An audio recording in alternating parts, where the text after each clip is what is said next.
श्रीमद्भगवद्गीता अथ भक्तियोगो नाम 12 अर्जुन उवाच एवं सततयुक्ता ये भक्तास्त्वां पर्युपासते ये चाप्यक्षरमव्यक्तं तेषां के योगवित्तमाः।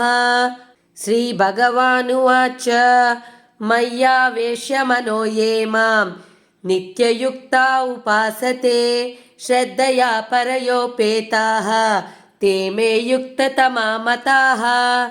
ये त्वक्षरमनिर्देश्यम् अव्यक्तं पर्युपासते सर्वत्र गमचिन्त्यं च कूटस्थमचलं ध्रुवम् सन्नियम्येन्द्रियं ग्रामं सर्वत्र समबुद्धयः ते प्राप्नुवन्ति मामेव सर्वभूतहिते रताः।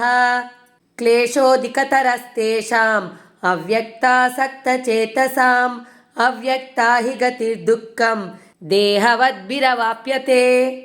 ये तु सर्वाणि कर्माणि मयि सन्न्यस्य मत्पराः अनन्येनैव योगेन मां ध्यायन्त उपासते तेषामहं समुद्धर्ता मृत्युसंसारसागरात् भवामि न चिरात् पार्थ मय्यावेशितचेतसाम्। मय्येव मन आदस्त्व मयि बुद्धिं निवेशय निवसिष्यसि मय्येव अत ऊर्ध्वं न संशयः। अत चित्तं समाधातुं न शक्नोषि मयि स्थिरम् अभ्यासयोगेन ततः मामिच्छाप्तुं धनञ्जय। अभ्यासेऽप्यसमर्थोऽसि मत्कर्म परमो भव मदर्थमपि कर्माणि कुर्वन् सिद्धिमवाप्स्यसि।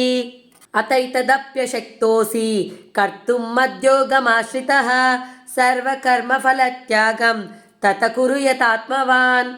श्रेयो हि ज्ञानमभ्यासात् ज्ञानाध्यानं विशिष्यते ध्यानात् कर्मफलत्यागः त्यागात् शान्तिरनन्तरम्।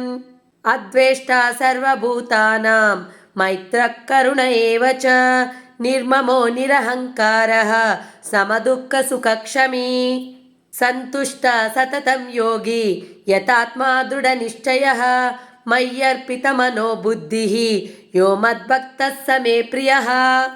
यस्मान्नो द्विजते लोकः लोकान्नो द्विजते च यः हर्षामर्षभयोद्वेगैः मुक्तो यः स च मे प्रियः।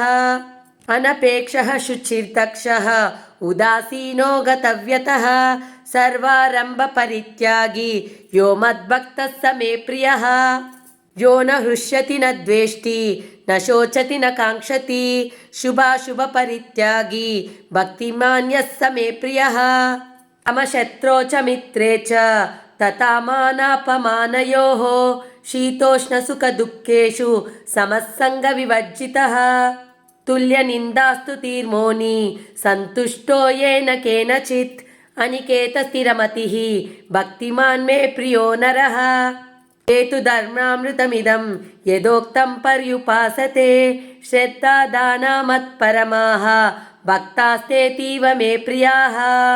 ॐ तत्सदिति श्रीमद्भगवद्गीतासु उपनिषत्सु ब्रह्मविद्यायां योगशास्त्रे श्रीकृष्णार्जुनसंवादे भक्तियोगो नाम 12 सम्पूर्णम्।